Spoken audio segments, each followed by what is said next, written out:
Hello everyone! Greetings from Hirana Fam. So for today's video, maghimo ko og DIY double-sided printed envelope. So it's been a very long time nga wala jud ko nag-upload sa among page. I am 9 months pregnant now, so anytime, any week, any day, pwede na jud kaayo ko manganak or even tonight as I am doing this. So I am really glad nga ma-share na ko ni sa inyo especially for those naga-tithes and offering, giving their best to the Lord.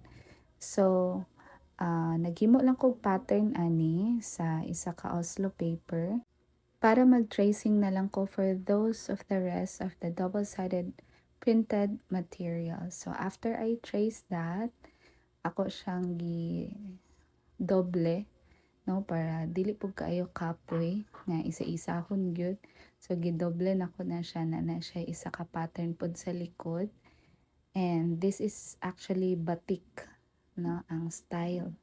Ani ato ang first printed envelope. So these are the finished products. So very beautiful kaayo ang mga patterns.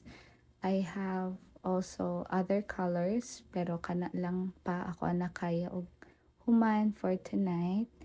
And you can see, no, sa different patterns, I really love the design.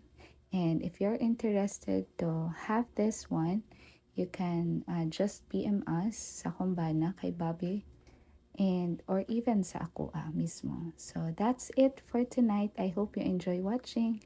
God bless everyone. Bye!